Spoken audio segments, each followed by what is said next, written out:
Yes, very good evening everyone. कैसे हैं आप सभी लोग? ज्वाइन एवरीवन, सभी लोग जल्दी से ज्वाइन कर लो ताकि सेशन को स्टार्ट किया जा सके। Please join everyone.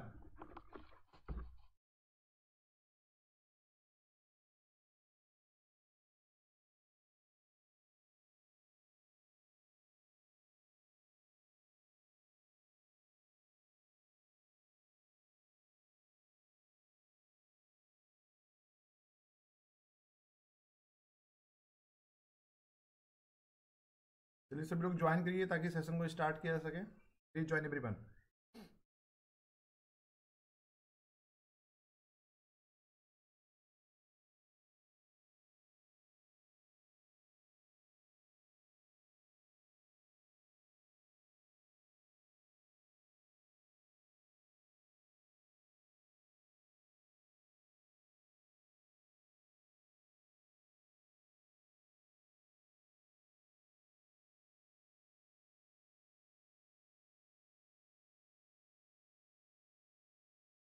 जल्दी से please everyone join so we can start at today's class. आज हम लोग रिसर्च की बात करेंगे। इकोनॉमिक्स की रात को रोज 9 बजे क्लास चलती है। तो there are very few topic, कुछ 2-3 यूनिट्स हो चुकी हैं। आज हम लोग स्टैटिक्स वाली बात करेंगे, जो प्रोबेबिलिटी और आपको पूरा टूल्स टेक्निक जो भी स्टैटिक्स बात करिए, सैम्पलिंग सब कुछ पढ़ाएंगे। तो पहले बेसिक रिसर्च से लेकर स्टार्ट करेंगे। रिसर्च क्या होता है, लिटरेचर रिव्यू क्या होता है, हाइपोथेसिस क्या है, कलेक्शन ऑफ डेटा की बात करेंगे हम लोग, डेटा एनालिसिस की बात करेंगे हम लोग, रिसर्च प्रोसेस की बात करेंगे। उसके बाद आगे कहीं ना कहीं एनालिसिस ऑफ डेटा की बात करेंगे, पैरामेट्रिक टेस्ट क्या होता है, नॉन पैरामेट्रिक टेस्ट क्या होता है। इन सब चीजों की हम लोग डिटेल में बात करने वाले हैं। तो ये बहुत इंपॉर्टेंट लेक्चर है क्योंकि पेपर 1 भी सभी लोगों को देना है। और उसके अलावा जो बच्चे UGC net, management, commerce, economics, sociology, education, तो कई सारे सब्जेक्ट में भी ये बहुत इंपॉर्टेंट है। तो प्लीज ज्वाइन एवरीवन, सभी लोग ज्वाइन कर लीजिए ताकि सेशन को जल्दी से स्टार्ट किया जा सके।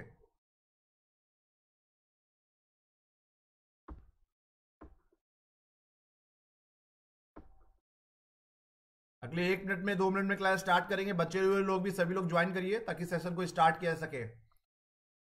बेसिक से लेकर एडवांस तक की रिसर्च की अगली 7-8 क्लासेस में पूरी रिसर्च हम लोग खत्म करने की कोशिश करेंगे बेसिक्स में।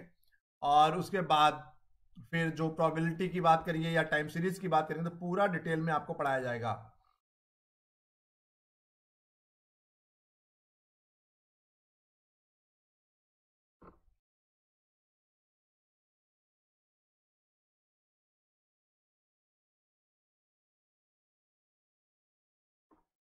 पिछले 11-12 सालों से लगातार UGC net, management, commerce, economics की क्लासेस पढ़ा रहे हैं। पेपर 1 में रिसर्च, टीचिंग एप्टीट्यूड्स या कम्युनिकेशन और हायर एजुकेशन का पार्ट्स भी लेते हैं। तो बात करेंगे कि बेसिक रिसर्च क्या होता है। हिंदी मीडियम, इंग्लिश मीडियम दोनों लोग के लिए रिसर्च क्या है? Research is a serious academic activities with A set of objectives to explain or analyze or understand the problems or finding solutions for the problems by adopting a systematic approach in collecting, organizing and analyzing the information relating to the problem. Research का मतलब क्या है? Research हम लोग क्यों करते हैं वो तो पता ही है कि एक सीरियस एकेडमिक एक्टिविटीज है। रिसर्च हम लोग, रिसर्च का मतलब दो कारणों की वजह से रिसर्च करते हैं। एक होता है कि ऑल टुगेदर जब नया निकालना है, to find out something new, to find out something new. जब कुछ भी बिल्कुल नया नया निकालने की प्रक्रिया को हम लोग रिसर्च कहते हैं, to find out something new या to find out something new in the existing one. ठीक, क्लियर? तो ऐसी जो कुछ ऐसी सारी घटनाएं, ऐसी सारी रिसर्च जो पहले हो चुकी हैं, ठीक है, तो वहां पर हम लोग वहां पर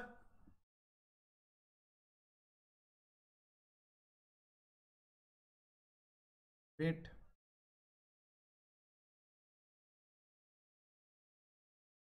तो ऐसी सारी घटनाएं जो पहले हो चुकी हैं या बिल्कुल नया निकालने की प्रक्रिया को to find out something new, और या जो ऐसी सारी रिसर्च हो चुकी है उसमें कुछ नया निकालने की प्रक्रिया को रिसर्च कहा जाता है। जो बच्चे हिंदी मीडियम के इसलिए कुछ नोट्स हिंदी में भी लेके आए हैं। शोध एक गंभीर शैक्षणिक गतिविधि है जिसमें समस्या से संबंधित सूचनाओं को एकत्र करने, व्यवस्थित करने और विश्लेषण करने में व्यवस्थित दृष्टिकोण अपना कर किसी समस्या को हल करने या समझने के लिए हम लोग रिसर्च का प्रयोग करते हैं। तो रिसर्च में भी defined as systematic and objective analyse and recording of controlled observation that में लीड टू द डेवलपमेंट और जनरलाइजेशन प्रिंसिपल्स और theories resulting in a prediction in possibility ultimate control of events. तो रिसर्च, अगर simple भाषा में research समझने की कोशिश करिए, रिसर्च मतलब दो शब्दों से मिलकर बना, री प्लस सर्च। सर्च मतलब तलाश करना, खोज करना, री मतलब दोबारा खोज करना, दोबारा कुछ तलाश करना। तो ऐसी सारी घटनाएं जो पहले हो चुकी हैं उसमें कुछ नया निकालने की प्रक्रिया को भी रिसर्च कहा जाता है। उसके अलावा अगर आप ऑल टुगेदर बिल्कुल नया कर रहे हैं उसको भी रिसर्च कहा जाता है। देखिए, रिसर्च आज से 15 दिन बाद, 20 दिन बाद पूरी रिसर्च की रेगुलर क्लास होगी। Monday to Friday, Saturday Sunday class नहीं होता। रोज रात को 9 बजे, 9:15 बजे क्लास होगी। अगर आपको आज से 15 दिन बाद, 20 दिन बाद हर कुछ समझ में एक चीज इंटर रिलेट कर गए, आप क्या कर गए, इंटर रिलेट कर गए। कौन सी रिसर्च डिजाइन को कहां पर लगाएंगे हम लोग, कलेक्शन ऑफ डेटा का मेथड कौन सा कहां पर फॉलो होगा, सैंपलिंग की टेक्निक्स कौन सी होगी, स्केलिंग कौन सा होगा, पैरामेट्रिक टेस्ट यूज करेंगे, नॉन पैरामेट्रिक टेस्ट प्रयोग करेंगे। अगर आज से 15 दिन बाद या 20 दिन बाद एक बार जब पूरा खत्म करते हैं क्लास को, रिसर्च को, and you are able to correlate, आपस में सह संबंध बैठा पाते हो, तो समझ लीजिए आपको रिसर्च समझ में आ गया। So all those candidates who are joining the very first time, please do like and subscribe my channel. Channel subscribe कर देंगे तो आपको नोटिफिकेशन आ जाएगा जब दोबारा क्लास होगी, ठीक है। तो रिसर्च में sometime research is defined as a movement from the known to unknown and it is an effort to discover something. कुछ ना कुछ खोज करने की प्रक्रिया को हम लोग रिसर्च कहते हैं। Some people say that research is an on effort to know more and more about less and less. तो हिंदी में भी नोट्स मिल जाएगा आप लोगों को। आगे क्लिफोर्ड वुडी ने क्या बोला, ये एक बार डिफिनेशन पेपर 1 में आई भी है कि research comprises defining and redefining problems, formulating the hypothesis और suggested solutions, collecting and organizing and evaluating data, making the deductions and reaching the conclusions, and as carefully testing the conclusions, determine whether they fit the formulating a hypothesis or not. So research may also be defined any organized inquiry, discuss and carried out to provide information for solving a problem. कोई भी एक organise, एक व्यवस्थित तरीके से कोई भी आप एक काम ऐसा करते हो जिससे कोई प्रॉब्लम को सॉल्व करने की कोशिश की जाती है, उसको भी हम लोग रिसर्च कह सकते हैं क्लिफोर्ड वुडी के अनुसार। तो बेसिक रिसर्च में अगर बहुत डिटेल में, research is a systematic process. किन किन कारणों की हम लोग, जब कोई एक आपको होता है कि to obtain the research degree, master की डिग्री आपको प्राप्त कर रहा है, मास्टर मतलब एमए कर रहे हैं, एमकॉम कर रहे हैं, एमटेक कर रहे हैं, एमफिल कर रहे हैं या पीएचडी कर रहे हैं आप, तो कई सारे कारणों की वजह से हम लोग रिसर्च करते हैं। आगे ऑब्जेक्टिव्स बताएंगे, बट मेन मुद्दा क्या है कि ऑब्टेन द रिसर्च डिग्री या कुछ नई प्रॉब्लम्स है, उन प्रॉब्लम्स को सॉल्व करने को के लिए भी हम लोग रिसर्च किया जाता है। रिसर्च मुख्यतः दो कारणों से, मुख्यतः दो मतलब निकलते हैं। एक ऐसी सारी घटनाएं which is already happened in the past and you try to find out certain new thing in the existing one, ऐसी प्रक्रिया को भी रिसर्च कहा जाता है। उसके अलावा बिल्कुल नया खोज करने की प्रक्रिया को भी, नया खोज करने के प्रोसेस को भी हम लोग रिसर्च कहते हैं। अगर रिसर्च एथिक्स की बात करें, अनुसंधान की नैतिकता की अगर हम लोग बात करें, तो कई सारी हमारी अनुसंधान की नैतिकता है। तो कई सारी चीजें हैं कि जैसे कि नॉर्मली हम लोग बताएं कि ऑफलाइन कोचिंग में आप लोगों को कुछ लोग पढ़ भी चुके हैं कि आपको हर चीज, पहला हो गया ऑनेस्टी, ईमानदारी, strive for honesty in all scientific communication, honestly report the data, results, methods and procedures and publication status, don't fabricate, falsify or misrepresent data, don't deceive the colleagues, granting the agencies or the public।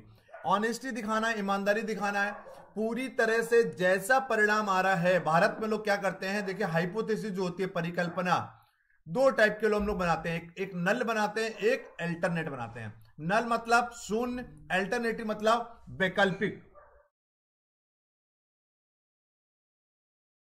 ठीक, वैकल्पिक। तो वैकल्पिक हम लोग क्या करते हैं, जब हम लोग की हाइपोथेसिस रिजेक्ट ना हो, नल हाइपोथेसिस रिजेक्ट ना हो, तो हम लोग कोशिश करते हैं कि अपनी अपनी नल हाइपोथेसिस एक्सेप्ट करने के लिए डेटा को मैनिपुलेट करते हैं, मेथड को मैनिपुलेट करते हैं, परिणामों को मैनिपुलेट करते हैं, पब्लिकेशंस को मैनिपुलेट करते हैं। तो आपको ये अनुसंधान की नैतिकता या रिसर्च की एथिक्स ये कहती है, they should be certain honesty whatever the results are coming out, जैसे जो परिणाम आ रहे हैं we should present the those results same to same, आप उसको लगा दीजिए। ऑब्जेक्टिविटी, उद्देश्य, strive to avoid bias in experimental design, data analysis, data interpretation, peer review, personal decision, grant writing, expert testimony, and other aspects of research where objectivity is expected or required. Avoid or minimize bias or self-deception, disclosure, personal or financial interest that may affect the research. तो objectivity should भी, उद्देश्य research का clear होना चाहिए। नहीं बाद में क्या होगा कि जो भी परिणाम निकल के आएंगे आप बोलोगे मेरा यही ऑब्जेक्टिविटी थी। इंटीग्रिटी बताइए आपको, keep your promises in agreement, act with the sincerity, strive for consistency of thought and action. Carefulness, सावधानी से काम करिए। Avoid the careless errors and negligence, तो छोटी छोटी चीजें होती है, हम लोग लापरवाही करके केयरलेस दिखाते हैं, उससे हमारी क्या होती है, बहुत छोटी छोटी चीजों को हम लोग इग्नोर कर देते हैं, उससे क्या होता है ओवरऑल परिणाम आपके खराब निकलते हैं। तो avoid the careless errors and negligence, carefully and critically examine your own work and the work for your peers. Keep good record of research activities such as data collection, research design and correspondence with the agencies or journals. Openness, share the data, results, idea. ऐसा नहीं कि आपने research कर ली, जो भी परिणाम आ रहा है उसको शेयर नहीं कर रहे लोग, उसको कॉपी कर लेंगे, नहीं। देखिए हम लोग जो भी रिसर्च करते हैं कि कहीं ना कहीं होता है लिटरेचर रिव्यू जिसको बोलते हैं, साहित्य की समीक्षा जिसको कहा जाता है। साहित्य की समीक्षा हम लोग क्यों करते हैं, क्योंकि ताकि आपको क्या हो कि जो कुछ भी रिसर्च पहले हो चुकी है आपको उसका पूरा आइडिया हो, ताकि कोई डुप्लीकेसी ना हो पाए, सेम काम ना हो पाए, ओवरलैपिंग ना हो जाए। तो कहीं ना कहीं आपको हर चीज अपने डेटा को, रिजल्ट्स को, आइडियाज को ओपनली बताना पड़ेगा। Be open to the criticism and new ideas. अगर कोई आपकी रिसर्च को कोई क्रिटिसाइज भी कर रहा है तो ओपन रहिए, करने दीजिए लोगों को, जिससे कि और आपके नए नए आइडियाज भी आपके सामने आएंगे। रिस्पेक्ट फॉर इंटेलेक्चुअल प्रॉपर्टीज, भाई मतलब कॉपी पेस्ट की बात कर रहे हैं, इंटेलेक्चुअल प्रॉपर्टीज की हम लोग यहां पे बात करेंगे। Honour the patents, copyright, other forms of intellectual property, don't use unpublished data, methods और result without permissions, give credit where credit is due, give proper acknowledgement or credit for all contribution to the research, never plagiarize। मतलब जो कुछ भी कहीं से उठा रहे हैं कोशिश करिए कोई ऐसा डेटा मत लगाइए अपने थीसिस में जो पहले से ही कॉपीराइट हो या पेटेंट हो या किसी भी फॉर्म में पहले ही पब्लिश हो चुका हो, या बिना किसी की परमिशन के आप अनपब्लिश डेटा को अपनी थीसिस में इंक्लूड नहीं करेंगे। अगर आप पब्लिश डेटा को भी इंक्लूड करते हैं तो उसको बिब्लियोग्राफी में, रेफरेंसेस में उसकी आपको पुष्टि, रेफरेंसेस में you have to be include in a references part. Never plagiarise, copy paste मत करिए। Confidentiality, protect the confidential communication such as papers और grants submitted for publication, personal record, trade और मिलिट्री सीक्रेट्स और patient record. ठीक है, तो सीधी सी बात है, कॉन्फिडेंशियल, अगर रिसर्च कोई कॉन्फिडेंशियल है तो चीजों को उसको आप कहीं भी सबमिट कर रहे हो उसको कॉन्फिडेंशियली रखिए। Responsible publication, publish in order to advance research and scholarship, not to advance just your own career. Avoid wasteful and duplicative publication. तो लोग रिसर्च पब्लिकेशन पब्लिश कराते हैं तो कोशिश करिए अच्छी क्वालिटी में पब्लिश कराइए। Just because of your career के चक्कर में नहीं कि 2 पेपर 4 पेपर 10 पेपर छपा लिया आपने।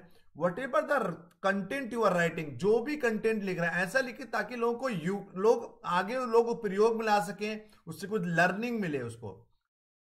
रिस्पॉन्सिबल मेंटरिंग की बात करेंगे। Help to educate, mentor and advise the students, promote their welfare and allow them to make their own decisions. Social responsibility, समाज के लिए। Strive to promote social good and prevent and mitigate social harms through the research, public education and advocacy. कोशिश करिए कि समाज को भी कुछ फायदा हो, सामाजिक जिम्मेदारी को भी समझिए आप। सोशल हार्म्स जो भी होते, सामाजिक जो भी दिक्कतें हैं उनको मिटिगेट मतलब हटाइए, उसको एजुकेशन बढ़ाइए, एडवोकेसी करिए किसी चीज का, ताकि लोगों को एक सामाजिक जिम्मेदारी भी आपको रिसर्च के साथ समझना पड़े। नॉन डिस्क्रिमिनेशन, भेदभाव नहीं करना। अवॉइड डिस्क्रिमिनेशन अगेंस्ट कॉलीग्स और student on the basis of sex, race, ethnicity, other factor, मतलब भेदभाव नहीं करना है कि यहाँ का है, अब जानबूझ के किसी भी पर्टिकुलर रीजन का, I can't take the name of certain states, कि किसी स्टेट पे आप कोई भी रिसर्च कर रहे हैं, जानबूझ के बोले नहीं, उसको माना परिणाम अच्छे आ रहे हैं, बट आपके एक मन में दिमाग में बना हुआ है कि इस पर्टिकुलर स्टेट की या सिटी की एजुकेशन जो स्टैंडर्ड्स है वो खराब है, तो अगर अच्छे परिणाम आ रहे हैं उसके बावजूद भी डेटा को मैनिपुलेट कर रहा है, तो there should not be any discrimination, भेदभाव आपको किसी भी तरीके का नहीं करना है।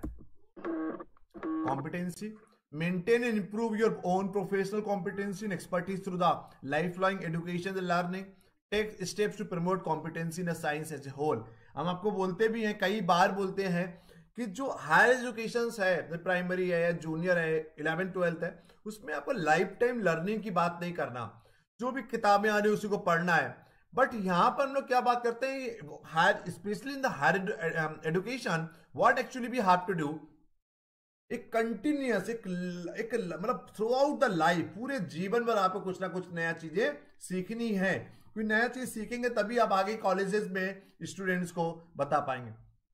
लीगलिटी, कानूनन, know and obey the relevant law and institutional and government policy, सरकार की पॉलिसीज को मानिए, रूल्स रेगुलेशंस को मानिए। Animal care, so proper respect and care for animals when using them in research, don't conduct unnecessary or poorly design animal experiment. जो लोग animal पर research कर रहे हैं, हस्बेंड्रीज पर रिसर्च कर रहे हैं, तो अगर उनका यूज कर रहे हैं तो उनको प्रॉपर उनकी केयर भी करिए। उसके अलावा कुछ और भी हैं, जैसे कि बोलते हैं कि limitation should be frankly revealed, जो हम नोट्स देते हैं उसमें लिखा होता है। इसके अलावा भी कई एथिक्स हैं, या limitation should be frankly revealed, मतलब आपके रिसर्च के दौरान किसी भी प्रकार की कोई भी सीमाएं, कोई भी लिमिटेशंस आ रही हैं, आप अपनी रिसर्च में उसको पूरी तरह से डिस्क्लोज कर दीजिए, ताकि आगे कोई रिसर्च करना चाहे तो करे, ना करना चाहे तो मत करे।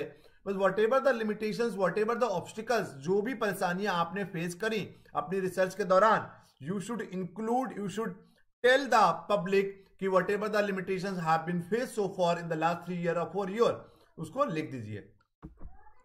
और हम लोग बात करते हैं कि जो एनालिटिकल टूल्स होते हैं, पैरामेट्रिक टेस्ट और नॉन पैरामेट्रिक टेस्ट, जिसमें आपने सुना होगा टी टेस्ट या जेड टेस्ट या एप टेस्ट या अनोवा, नॉन पैरामेट्रिक में बहुत कॉमन है काई स्क्वायर, तो जो भी carefully chosen of non parametric and non parametric test, तो मतलब बहुत सावधानी पूर्वक आप पैरामेट्रिक और नॉन पैरामेट्रिक टेस्ट का प्रयोग करिए।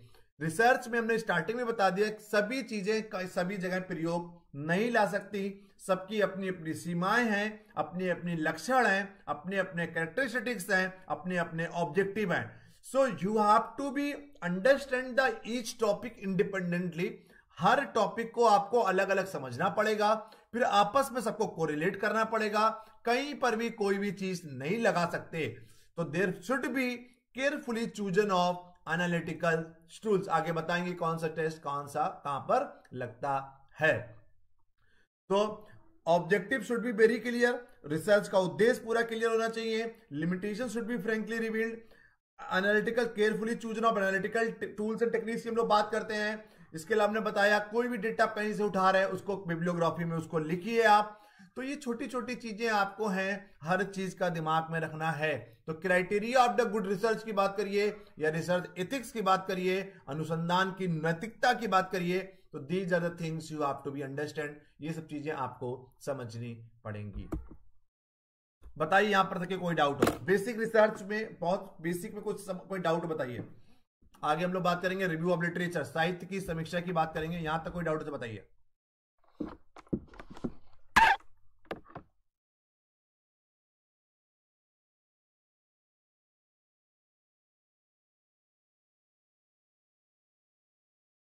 Anybody is having any doubt, do tell me, किसी को कोई डाउट बताइए।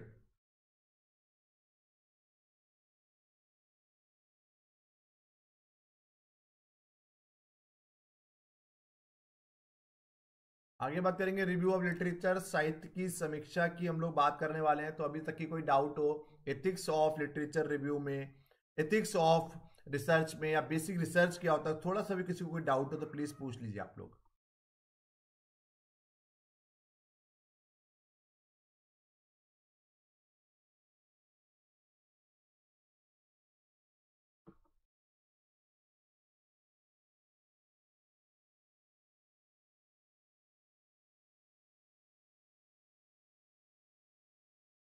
जल्दी से बताइए, कोई डाउट हो तो प्लीज बताइए, किसी को कोई डाउट हो तो।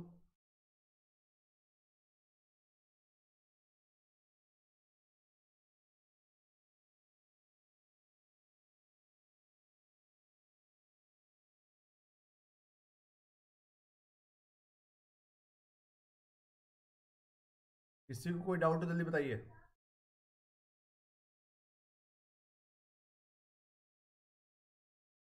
ठीक है, चलो अब हम लोग बात करते हैं, रिव्यू ऑफ लिटरेचर की बात करेंगे, साहित्य की समीक्षा की हम लोग बात करने वाले हैं। तो साहित्य की समीक्षा क्या होती है, बेसिक की हम लोग बात करेंगे, जर्नी थ्रू द लिटरेचर। देखिए, साहित्य की समीक्षा क्या मतलब, study of the past data, पुराने डेटा की स्टडी को, जो पूरा अपनी आपकी रिसर्च से रिलेटेड जो भी टॉपिक्स हैं उनको समझना, उनकी अंडरस्टैंडिंग को। क्योंकि जब तक कि आप पुराने लिटरेचर रिव्यू नहीं पढ़ेंगे, पुराना साहित्य नहीं पढ़ेंगे, आपको समझ में नहीं आएगा कि whatever the work has been done so far. क्योंकि अगर आप कोई बिना लिटरेचर रिव्यू किए अपना टॉपिक चूज करते हैं तो डुप्लीकेसी 100% हो जाएगी। क्योंकि आपको तो बिल्कुल सब काम नहीं लगेगा जो आप काम करना चाह रहे हैं। बट जैसे नॉर्मली कोई भी रिसर्च का मतलब है कि कुछ बिल्कुल नया करना या पुराने में से कुछ नया करना, बट ओवरऑल तो आपको नया करना पड़ेगा, अदरवाइज डुप्लीकेसी हो जाएगी। तो लिटरेचर रिव्यू होता है कि study of the past data, पुराने डेटा पुराने डेटा को, पुरानी रिसर्च को, पुराने साहित्य को पढ़ने को हम लोग लिटरेचर रिव्यू कहते हैं। क्योंकि लिटरेचर रिव्यू पढ़ेंगे आपको समझ में आएगा क्या क्या काम आपकी फील्ड से रिलेटेड पास्ट में, भूतकाल में हो चुका है। उसी लिटरेचर रिव्यू को पढ़ के आपको समझ में आएगा, तभी आप निकाल पाओगे कुछ रिसर्च गैप। क्योंकि सारी रिसर्च में कुछ सर्टेन लिमिटेशंस होंगी, सर्टेन कुछ टाइम फ्रेम्स होंगे। जो रिसर्च ऑब्जेक्टिव कैसे बनाते हैं वो आगे हम कभी बताएंगे आपको, एक वर्कशॉप भी करेंगे हम लोग, तब बताएंगे आपको। बट अभी आपको समझा रहे हैं कि review of literature is all about साहित्य की समीक्षा की हम लोग बात कर रहे हैं, study of the past data की हम लोग बात कर रहे हैं, बहुत डिटेल में बताएंगे। Review of literature is a summary of all the reviews from various research literature related to the current studies carried out by the researcher. It helps to discover what is already known about the research problem and what more has to be done. यही बताया ना आपको, इससे ये भी हमको मदद मिलती है कौन कौन से आपकी प्रॉब्लम से रिलेटेड कौन कौन से काम पहले हो चुके हैं और उसमें क्या हो सकता है। According to the Abdullah and Levin, the material gathered in the literature review should be included as a part of the research data since it influences the problem and research design. It can be used to compare the result and finding from the current data. होता ही हम लोग include करते हैं। ठीक है, इसमें लिखा भी, हिंदी में भी लिख के लाए थे आप लोग, जो भी हिंदी मीडियम के बच्चे, कोई दिक्कत ना हो, नोट्स हम आपको शेयर कर देंगे ग्रुप में। डिफिनेशन की बात करें, literature review is an assessment of a body of research that address a research question and organize written presentation of what has been published on a topic by the scholars. Burns and Grove ने बोला है किसी भी scholars के द्वारा, research scholar के द्वारा ऐसे सारे काम जो पहले हो चुके हैं उनको एक ऑर्गेनाइज प्रेजेंटेशन करना उनकी, and account of what has been published by accredited scholars and researcher. Taylor 2011 में ये बात बोली है। कैरेक्टरिस्टिक्स ऑफ गुड क्वालिटी और रिव्यू ऑफ लिटरेचर की बात करते हैं, अच्छे लिटरेचर रिव्यू की, अच्छे साहित्य की समीक्षा की क्या क्या लक्षण होने चाहिए उनकी अब हम लोग बात करते हैं। एक good review of literature must be comprehensive, छोटा, एक कॉम्प्रिहेंसिव, बहुत ज्यादा डिटेल्ड नहीं होना चाहिए। It should be include up to date references, एक सब कुछ उसमें रेफरेंसेस इंक्लूड होना चाहिए। इट शुड बी सिस्टमेटिक होना चाहिए। उतना नहीं, आगे आपको बताएंगे बिब्लियोग्राफी और अपना कैसे लिखते हैं हम लोग रेफरेंसेस। एक एपीए स्टाइल होता है, एक एमएलए स्टाइल होता है, तो आपको एक सीक्वेंस फॉलो करना होगा, सिस्टमेटिक। इधर you can follow the year wise or you can follow the alphabetically. It should be reproducible, ऐसा प्रोड्यूस करिए ताकि लोग उसको दोबारा, ऐसा लिखिए ताकि लोग उसको दोबारा कोई रिप्रोड्यूस कर सकें। It should be free from the biasness, सब कुछ बायसनेस नहीं होनी चाहिए उसमें। It should be well written, it should be in the form of some of its part, it should be clearly search and selected, accurate references should be given in the review. आप जो भी data जहां से उठा रहे हैं उस सब को आपको इसमें इंक्लूड करना पड़ेगा। Factors affecting the review of literature, साहित्य की समीक्षा को प्रभावित करने वाले कौन कौन से कारक होते हैं। रिसर्चर का बैकग्राउंड, जो एक इंसान रिसर्च कर रहा है उसका बैकग्राउंड क्या है। An experience researcher find it's easy to prepare review of literature than a beginner, तो ये नया इंसान ठीक से लिटरेचर रिव्यू प्रिपेयर नहीं कर पाता। Complexity of the research project, It is easy to collect review of literature for simple and easy research project than the complex one. Availability of the resources, संसाधन कौन कौन से हैं, स्टडी टाइम फ्रेम, समय कितना है, अवेलेबिलिटी ऑफ सपोर्ट सिस्टम की बात करते हैं। पर्पस क्या होता है, क्या उद्देश्य क्या होते हैं लिटरेचर रिव्यू करने के। पहला उद्देश्य होता है it helps to identify what is already known about research problem, ये बता ही चुके हैं। पहला उद्देश्य है कि ऐसी सारी चीजें जो पहले हो चुकी हैं रिसर्च प्रॉब्लम से रिलेटेड उसको पता लगाने की कोशिश की है। दूसरा होता है it help to build up previous knowledge, पुरानी नॉलेज, पुराना ज्ञान मिलता है। Many publish research studies contain the recommendation for future research from which we can get idea for a new research study. हर रिसर्च पेपर या हर research thesis में हम लोग फ्यूचर रिसर्च भी लिखते हैं, स्कोप फॉर फ्यूचर रिसर्च। उससे आपको एक आइडिया भी मिल जाता है कि आपको एक नया काम क्या करना चाहिए। It makes researcher know what research has already been done in a particular area so as to avoid duplication, ये भी बता चुके हैं आपको पता होगा कि कौन कौन से काम पहले हो चुके हैं, उससे डुप्लीकेशन नहीं होगा। It is necessary to narrow the problems to be studies, identify questions to body of research does not answer. आगे it help researchers to get acquainted with the relevant theory, strategies, tool and instrument for conducting the research. आपको उससे यह भी idea मिल जाता है कि कौन से टूल्स फॉलो करने हैं, कौन से इंस्ट्रूमेंट्स फॉलो करने हैं आपको अपनी रिसर्च में। It help to understand the different ways of conducting the research study, इससे आपको एक ये भी आइडिया मिल जाता है कि किस तरीके से अपनी रिसर्च को आप पूरा कर सकते हो। It also help to identify comparative data to so helps in interpretation and discussion of previous study. इससे हम लोग एक तुलनात्मक स्टडी भी कर सकते हैं, तुलनात्मक डेटा होगा उससे हम चीजें इंटरप्रिटेट कर सकते हैं। अब आया types of review of literature, कितने प्रकार के लिटरेचर रिव्यूज होते हैं। पहला आया ट्रेडिशनल और narrative review of literature, traditional और नैरेटिव। इसमें क्या करते हैं, this type critique and summarize literature to draw conclusion about a topic. इसमें हम लोग क्रिटिक करते हैं, समराइज करते हैं पूरे साहित्य को, एक कंक्लूजन ड्रॉ करते हैं, इसको बोलते हैं ट्रेडिशनल। इससे क्वेश्चन आता है बहुत सारा। सेकेंड हुआ systematic review of literature, this method use more well defined approach mainly used for making a complete list of all published and unpublished studies related to a particular topic. तो this method use more well defined approach होती है, mainly used for making a complete list, एक complete list बना ले कौन कौन से published data है, कौन कौन से unpublished। मेटा एनालिसिस, इससे क्वेश्चन पूछा जाता है। This type of review takes larger quantitative findings and conduct a statistical analysis to integrate those findings, enhance the understanding। जब हमारा एक डेटा हमारा किस में होता है, डेटा हमारा एक नंबर में होता है, क्वांटिटेटिव फाइंडिंग्स होती है, उसको हम लोग एनालिसिस करने की कोशिश करते हैं, उसको एक मेटा एनालिसिस कहते हैं। मेटा सिंथेसिस की क्या होता है, this is non statical method used to integrate and evaluate the interpreted findings of multiple similar quantitative studies to identify the common element. तो कई सारे हमारी सब क्वांटिटेटिव स्टडीज होती है, उनको एनालिसिस करते हैं, उससे हम लोग आइडेंटिफाई करते हैं कॉमन एलिमेंट्स की हम लोग बात करते हैं, जिससे कि हम लोग कुछ कॉमन एलिमेंट्स निकाल पाए। अब आया सोर्सेज ऑफ लिटरेचर रिव्यू, कहां से लिटरेचर रिव्यू को कलेक्ट कर सकते हैं। एक होता है प्राइमरी सोर्स, प्राइमरी डेटा की बात नहीं कर रहे हैं, लिटरेचर रिव्यू तो पूरा सेकेंडरी होता है। प्राइमरी सोर्स मतलब ऐसा सोर्स जिससे ओरिजिनल ऑथर ने लिखा है। Primary source is literature resource of study written by the original researcher, it is research publication written by the person or people who conducted the research. Example research article, unpublished thesis, dissertations, personal diary, hand written records and report. तो जो original author ने जो चीज लिखी होती है उसको हम लोग बोलते हैं प्राइमरी सोर्स। फिर सेकेंडरी सोर्स की बात करते हैं, सेकेंड हैंड इंफॉर्मेशन प्रिपेयर्ड और written by the someone other than the original author. जैसे कि आपने जब लिटरेचर रिव्यू लिखे 50 लोगों का, उन 50 लोगों के बेसिस पे कोई अगला लिख रहा है, वो उन्हीं 50 को मेंस, क्योंकि हमने उसमें कुछ ना कुछ एनालिसिस किया होगा, बट उसी की उन 50 लोगों का अलग अलग पेपर पढ़ेंगे आप, वो प्राइमरी सोर्स होगा, बट उन पेपर के बारे में दूसरे तीसरे इंसान ने लिखा है, उसको बोलते हैं हम लोग secondary. These are the excellent sources that can provide general background information to help narrow or broaden the focus of topic। अब बात करते हैं रिसोर्सेज ऑफ लिटरेचर रिव्यू।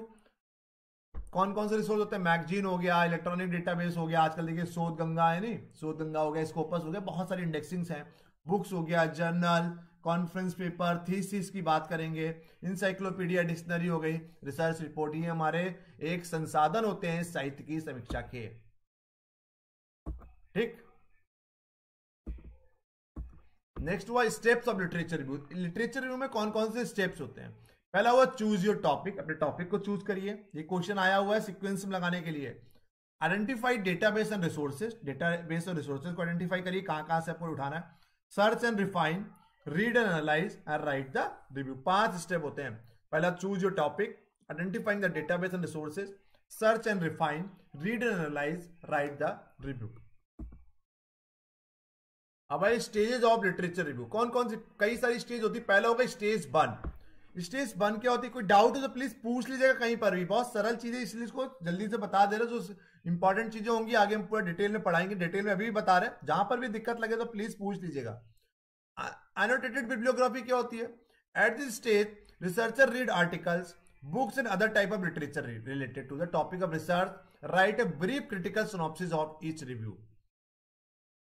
ठीक, पहली स्टेज हो गई ये। स्टेज लगाने को आता सीक्वेंस में। स्टेज 2 हो गए थेमेटिक ऑर्गेनाइजेशन की बात करते हैं। स्टेज 3 में मोर रीडिंग की बात करते हैं। स्टेज 4 में इंडिविजुअल सेक्शन को राइट करने की बात करते हैं। और 5 में इंटीग्रेट सेक्शन की बात करते हैं हम लोग। तो कंटेंट ऑफ द रिव्यू में क्या होता है, इंट्रोडक्शन, बॉडी एंड कंक्लूजन। ठीक, ये नहीं पढ़ना है, ये आपके पार्ट नहीं है। तो बेसिक हमारा लिटरेचर रिव्यू में भी इतनी चीजें हैं। अगले बात करते हैं रिसर्च प्रोसेस की, ये बताएंगे कल हम, लेकिन आज को बेसिक बता दे रहे हैं क्या होता है। पहला होता है